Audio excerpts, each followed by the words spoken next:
Hello दोस्तों, भाई सत श्री अकाल। आप सभी लोगों का हार्दिक स्वागत है दोस्तों हमारे इस यूट्यूब चैनल पर। दोस्तों आज हम आप सभी लोगों के सामने इतिहास का एक बहुत ही अहम टॉपिक, जिसे हम धार्मिक सुधार एवं पुनर्जागरण के नाम से जानते हैं, उसको प्रारंभ कर रहे हैं दोस्तों। तो दोस्तों इस टॉपिक को सबसे पहले प्रारंभ करने से पहले हम लोगों को इस टॉपिक को समझने से पहले हमें ये चीज समझनी पड़ेगी दोस्तों कि हमारे उस समय के यानी कि 19वीं शताब्दी के समय में जो हमारा भारत था उसके धार्मिक, आर्थिक, राजनीतिक और सामाजिक जो कारण थे दोस्तों, उन कारणों की पहले रूपरेखा हमें समझनी पड़ेगी और उसी के आधार पर हम अपने इस धार्मिक एवं पुनर्जागरण आंदोलन के बारे में समझने की कोशिश करेंगे। तो आइए हम उस समय यानी कि 19वीं शताब्दी के समय के भारत को देखेंगे और कुछ एक बातों का प्रकाश उनके ऊपर डालेंगे। दोस्तों आप सभी लोगों को पता होगा, आप सभी लोगों को ये बात अच्छी तरह से पता होगी कि 19वीं शताब्दी में सबसे जो ज्यादा फसाद की जड़ थी हमारे भारत में, वो अंग्रेज हुआ करते थे। क्योंकि अंग्रेजों ने दोस्तों अगर एक पर्टिकुलर किसी टॉपिक की बात करें तो उसमें दोस्तों हम अगर मुगलों को उठाए दोस्तों, तो उस समय जो मुगल थे उनका पतन प्रारंभ हो चुका था। क्योंकि अंग्रेजों के द्वारा मुगलों को उनका पेंशनर बनाकर लाल किले में यानी दिल्ली के लाल किले में कैद कर दिया गया था। यहाँ तक कि दोस्तों उनके सारे अधिकारों को समाप्त कर दिया गया था। और बात आती है कि जब दोस्तों और यहाँ दिल्ली के लोगों की बात करें तो दिल्ली के लोग दोस्तों या हमारे भारत के लोगों की बात करें तो उनको एक कोई पर्टिकुलर उद्देश्य, पर्टिकुलर कोई लक्ष्य नहीं मिल रहा था दोस्तों। जाहिर सी बात है, अगर वहां के शासक या सम्राट का कोई लक्ष्य नहीं होगा तो वहां की जनता का भी कोई लक्ष्य नहीं होगा। इसीलिए दोस्तों यहाँ के लोग जो थे, हमारे भारत के लोग जो थे, उनके पास कोई पर्टिकुलर लक्ष्य नहीं था। अंग्रेजों ने हमारे भारत के हर एक प्रांतीय शासक या जो भी रजवाड़े हुआ करते थे, उन लोगों को अपना पेंशनर बनाकर, अपना जो है अधिकारी मतलब अपना वेतन भत्ता देकर, वेतन भोगी बनाकर दोस्तों उन लोगों को अपने अंडर में कर लिया था। किसी को ब्रिटेन भेज दिया गया, किसी को कहीं भेज दिया, किसी को 50,000 का पेंशनर बनाकर रख दिया गया।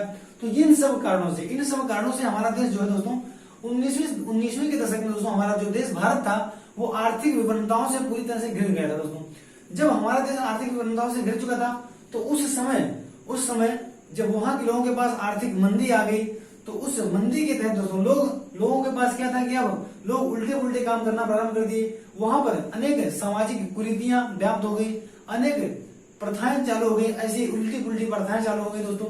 इन सभी प्रथाओं से दोस्तों हमारा जो देश था 19वीं के दशक का जो भारत था वो अनेक विडंबनाओं से जो है भरा पड़ गया है। तो आज हम उन्हीं सब कुरीतियों और विडंबनाओं को समझने वाले दोस्तों, सुधार करने वाले कुछ एक महत्वपूर्ण या कुछ एक व्यक्तित्वों को समझेंगे और उन्हीं के बारे में हम लोग जानने का प्रयत्न करेंगे। तो उन्हीं में दोस्तों आप सभी लोगों को पता होगा, जैसे कि बोर्ड पर आप लोग देख रहे होंगे राजा राम मोहन राय का।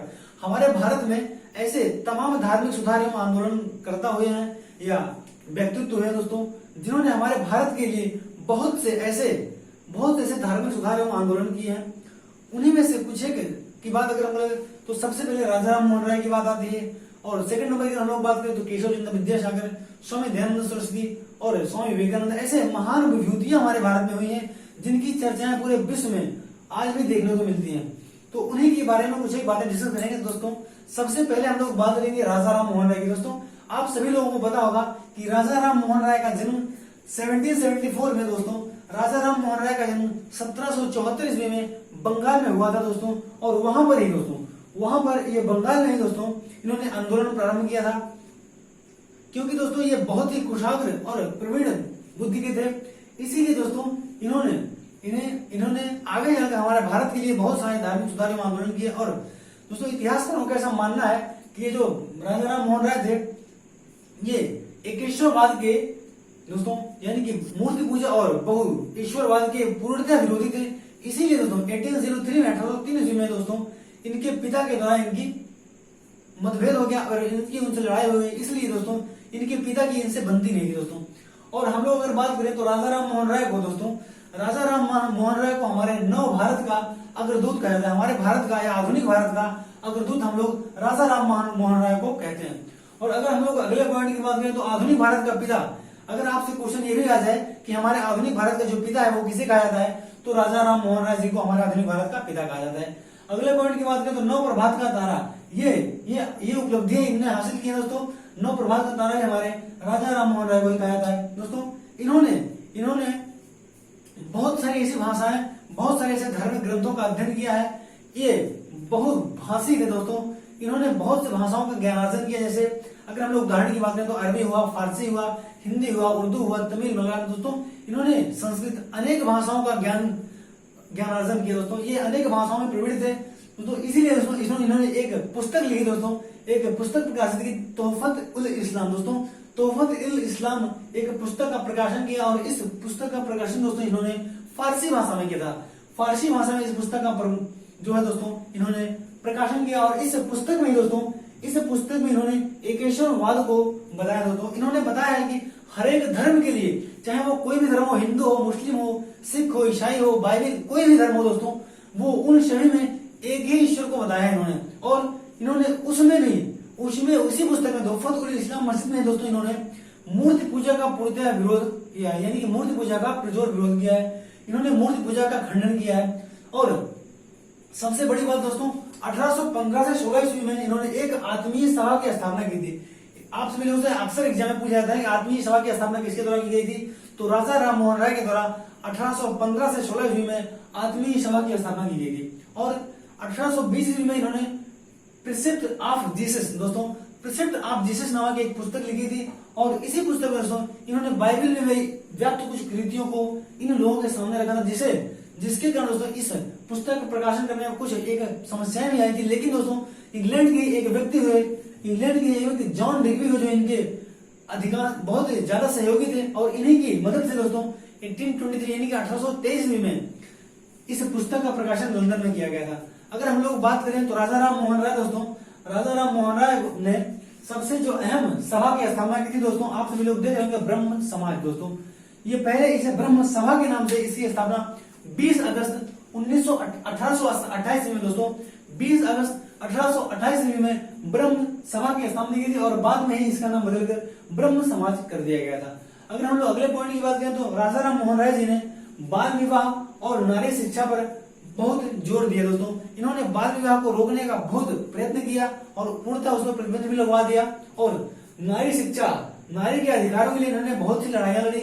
और सती प्रथा का अंत, दोस्तों आप सभी लोगों को पता होगा कि सती प्रथा का अंत इन्हीं के प्रयासों के द्वारा किया गया था। सती प्रथा का अंत 1829 में लॉर्ड विलियम बेंटिक के द्वारा राजा राम मोहन राय के प्रयासों से किया गया था। लॉर्ड विलियम बेंटिक के द्वारा राजा राम मोहन राय के प्रयासों से 1829 में सती प्रथा पर प्रतिबंध लगा दिया गया था। और उसके बाद हम लोग बात करें तो 1817 ईस्वी में डेविड हेयर के सहयोग से इन्होंने कुछ एक हमारे शिक्षा के क्षेत्र में भी राजा राम मोहन राय ने बहुत योगदान दिया था। इसी में दोस्तों कुछ एक आप सभी लोगों को सामने बात रखेंगे। 1817 ईस्वी में डेविड हेयर के सहयोग से कलकत्ता में हिंदू कॉलेज की स्थापना की गई थी।